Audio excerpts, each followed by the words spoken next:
Hello and welcome back to my channel. Hope you all are doing good. So आज हम एकोनेटम napellus के बारे में पढ़ेंगे। इसको हम एकोनाइट भी बोलते हैं। So let's have a quick revision of aconite. Common name monkshood, family ranunculaceae and prover is doctor Hahnemann. Coming on to guiding symptoms, tension is a keynote of aconite, keynote of belladonna is congestion. तो keynote का मतलब क्या होता है? Keynote वो symptom होता है किसी रेमेडी का जो कि उसको पूरी तरीके से डिफाइन करता है। ठीक है, तो एकोनाइट का कीनोट क्या है? टेंशन।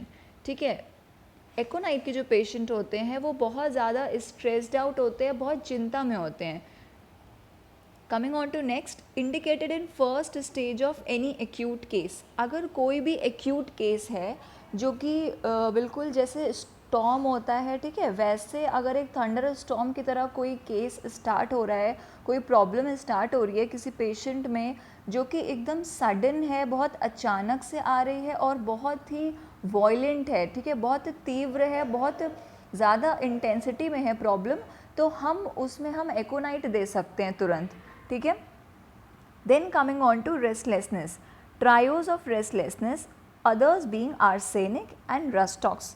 तो अब जो रेस्टलेसनेस होता है वो क्या होती है? उसका मतलब होता है बेचैनी। तो एकोनाइट, आर्सेनिक और रस्टॉक्स, ये तीन हमारे क्या है? ट्रायो में आते हैं। मतलब ट्रायो मतलब कि जो तीन मोस्ट टॉप की रेमेडीज़ है बेचैनी के लिए, वो है हमारा एकोनाइट, आर्सेनिक और रस्टॉक्स। ठीक है, तो अगर हमें डिफ्रेंशिएट करना होगा कि जो रेस्टलेसनेस होती है वो तीनों में किस टाइप की होती है, तो अगर हम एकोनाइट की सबसे पहले बात करें तो जो एकोनाइट हमारा होता है वो इतना ज़्यादा रेस्टलेस होता है कि वो एक जगह पे रह नहीं पाते हैं। ठीक है, they want to move here and there, उनको अपनी कॉन्स्टेंटली प्लेस को चेंज करने का मन करता है।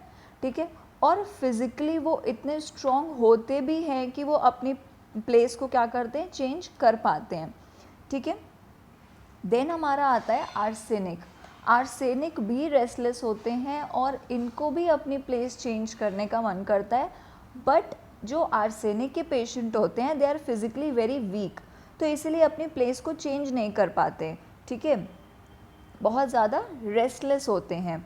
ओके, एंड एकोनाइट क्या था? हमारा फिजिकली स्ट्रॉन्ग था, तो वो अपनी प्लेस को चेंज कर लेते हैं। ठीक है, because they are mentally so restless, इतने बेचैन होते हैं, इतना उनको एंजाइटी होता है उनके दिमाग में कि वो अपनी प्लेस जो है वो चेंज करते रहते हैं।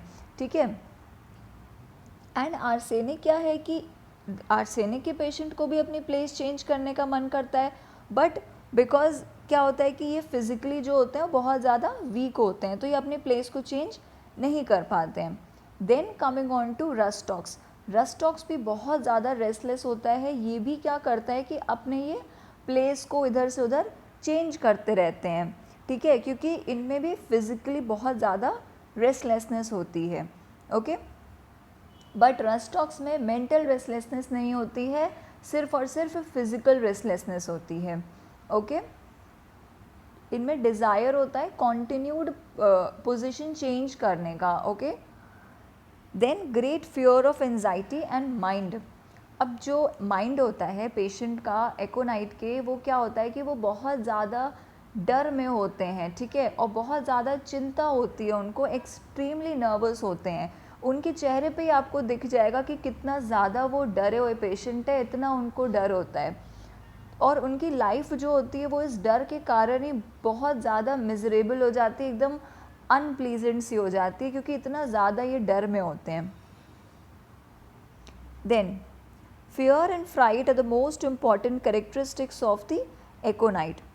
तो इम्पॉर्टेंट इसका करेक्टरिस्टिक क्या है एकोनाइट का? Fear and fright. ठीक है, इसको देखो, फियर क्या होता है? फियर और फ्राइट बेसिकली डर ही होता है, भय होता है। ठीक है, बट फियर क्या होता है कि उसको किसी चीज़ को लेके ना एकदम स्ट्रॉन्ग सा डर लगा रहता है हमेशा। और फ्राइट क्या होता है? सडन, अचानक से वो डर जाता है चीज़ के लिए किसी भी। तो ये फियर और फ्राइट होता है, और इतना ज़्यादा एकोनाइट में फियर होता है कि इवन वो अपना डेट भी बता देगा डेथ का। अगर सपोज़ वो एक रूम में है पेशेंट, और अगर क्लॉक एक पॉइंट ऑफ टाइम पे ऐसे जा रही है, अगर वो पॉइंट कर रही है, सपोज़ अभी 3 बज रहा है, तो वो इतना भी बता देगा कि हाँ मैं 4:04 पे मरने वाला हूँ, और दिन भी आपको बता देगा कि मैं इस दिन मरूंगा। तो इतना ज़्यादा उनको डर होता है कि वो अपना टाइम और डेट दोनों प्रिडिक्ट करते हैं। Then dry and hot skin with rare sweat, इनकी जो स्किन होती है वो कैसी होती है, बिल्कुल एकदम सूखी होती है और गर्म होती है, और स्वेट जो होती है बहुत नाम मात्र की होती है, ठीक है। और अगर स्वेट होगी भी तो सिर्फ उन्हीं पार्ट्स में होगी जिस पार्ट पे वो लेटते हैं या रेस्ट करते हैं। Then trios of pain, aconite, chamomilla and coffea. तो अब डॉक्टर नैश के अकॉर्डिंग 3 ट्रायोज है पेन के। जो ग्रेटेस्ट पेन रेमेडी है ना वो हमारी एकोनाइट है, ठीक है। बहुत ज़्यादा दर्द में होते हैं एकोनाइट के पेशेंट। देन हमारे कैमोमिला आते हैं और कॉफिया आते हैं, ठीक है। कॉफिया क्रूडा, कैमोमिला और एकोनाइट, ये 3 रेमेडीज़ है पेन के लिए।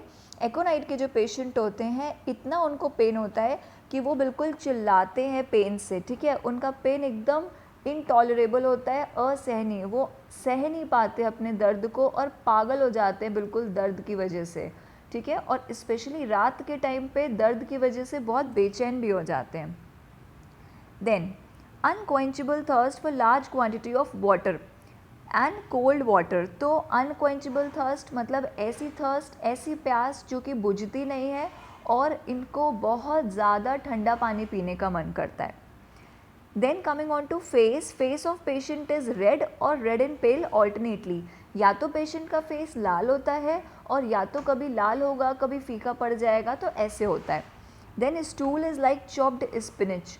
पेशेंट का जो स्टूल होता है वो कैसा होता है, जो चॉप्ड पालक होती है ना, अगर बारीक पालक हम काटेंगे तो उसकी तरह बिल्कुल जो पालक की सब्ज़ी होती है बारीक कटी हुई, वैसे इसका स्टूल होता है पेशेंट का। Then there is numbness and tingling of the affected parts. जो भी अफेक्टेड पार्ट्स होते हैं जहाँ पे भी इसके प्रॉब्लम होती है वहाँ पे क्या होता है, नम्बनेस हो जाती है, मतलब सुन्न हो जाता है, वहाँ पे कोई भी सेंसेशन पेशेंट फील नहीं कर पाता। और टिंगलिंग होती है, टिंगलिंग मतलब झुंझुनी चढ़ जाती है, ठीक है। वहाँ पे थोड़ी सी सेंसेशन का जो अमाउंट होता है वो डिक्रीज्ड हो जाता है। तो नम्बनेस मतलब पूरी तरीके से सुन हो जाता है, कुछ फील नहीं होता, और टिंगलिंग का मतलब होता है कि झुंझुनी सी फील होती है। Then coming on to the mind of the patient, great fear and anxiety. Patient को क्या होता है कि बहुत ज़्यादा डर लगता है और बहुत ही ज़्यादा चिंता में होता है, उसको हर एक चीज़ का डर होता है, ठीक है। There is fear to go in to the crowd, उसको भीड़ में जाने से डर लगता है, उसको अंधेरे से डर लगता है, ठीक है। मरने का डर होता है कि मैं मर जाऊंगा, भूत से डर लगता है, बाहर जाने से डर लगता है। एंड जो वुमेन्स होती हैं उनको प्रेगनेंसी में फियर होता है कि कहीं उनकी डेथ ना हो जाए। देन उन कुछ पेशेंट्स होते हैं उनको रोड क्रॉस करने से डर लगता है, ब्रिज के ऊपर जाने से डर लगता है। तो मतलब बेसिकली हर तरीके का डर होता है, okay. Then music is predict the date and even the hour of death.